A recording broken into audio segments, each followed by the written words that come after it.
La fogata ardía y las llamas se agitaban como si quisieran escapar de algo. De repente todo quedó en silencio. Ya nadie se reía, nadie hablaba.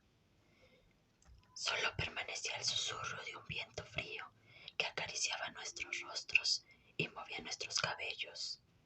Entonces, como si se tratara de una película de terror, una mujer emergió de entre los árboles. Todos sabíamos de quién se trataba. Nuestros abuelos y padres nos habían advertido de su existencia. La Llorona. Cuidado con la Llorona. Traté de decirme a mí misma que no era real, que no podía serlo, pero en realidad se hizo un surco que me impidió diferenciarla al mito. La mujer gritaba y se sentía que mi piel se estremecía. Miré los rostros de los demás y una palidez extraña los había invadido.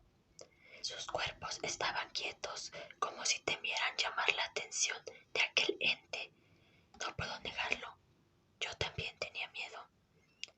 De pronto, la Llorona levantó el velo que le cubría el rostro, como si se tratara de un rito demoníaco.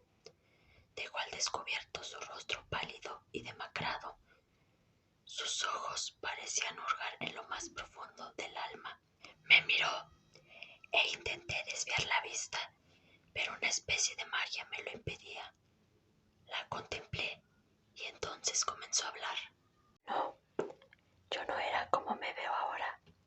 Yo era hermosa, no estos despojos de mujer atormentada, pero fue su culpa, la culpa de ese hombre. Él me engañó, me destrozó el corazón, dijo la Llorona con una voz tan afligida, como si fuera capaz de revivir el momento que la trastornó una y otra vez. Yo lo amaba, pero éramos muy distintos. Él era un criollo, sus padres eran ricos y yo no tenía nada, solo mi amor. Así que sin pensarlo me entregué a él. Formamos un lazo que dio como fruto dos pequeños, mis hijos. Pasaron algunos años y el amor que creí que sería para siempre se terminó de la manera más cruel.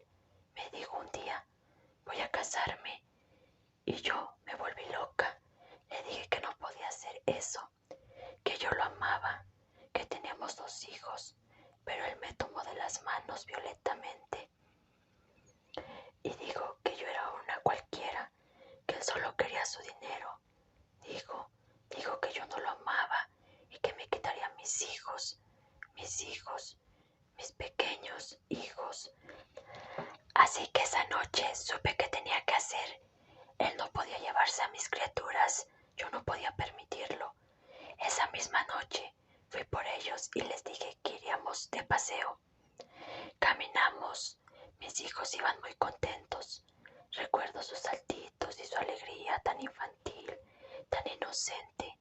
Casi me arrepentía de lo que estaba a punto de hacer, pero justo cuando llegamos a la orilla, escuché una voz que gritaba, mátalos, mátalos. La voz no se detenía y no sabía qué hacer. Quería que se callara, pero no lo hacía. Una terrible ira me invadió y recordé al canalla que me había humillado, que quería quitarme a mis hijos. Sentí como todo el amor que le tenía se transformaba en odio. Sin pensarlo más tiempo, tomé a mis hijos y sumergí sus cabecitas en el agua.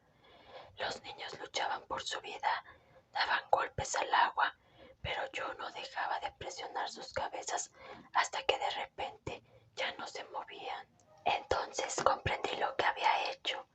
La voz ya no hablaba y un dolor agudo como espada me trepó por el cuerpo y se incrustó en mi pecho.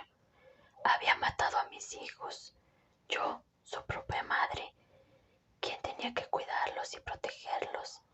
Les había arrebatado la vida, no pude más. La gente no entendería, nadie podría entenderlo. Una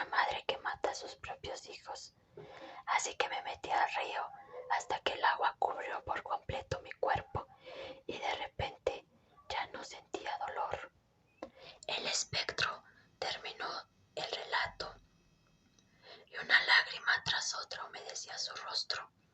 Me pregunté cómo podía un hombre usar de esa forma a una mujer. También me alarmó que una madre pudiera asesinar a sus hijos. Y peor aún, me heló la idea de hasta cuándo tendría que vivir con la carga de tan terrible dolor. La Llorona nos lanzó una última mirada. Se fue mientras gritaba aquella frase que terminó de helarme la sangre. ¡Ay, mis hijos! En ese momento hasta el aire pareció entristecerse. El grito de la Llorona se alejó de nosotros, igual que ella, pero el silbido del viento permaneció como el recuerdo de una desgracia latente que sería imposible olvidar.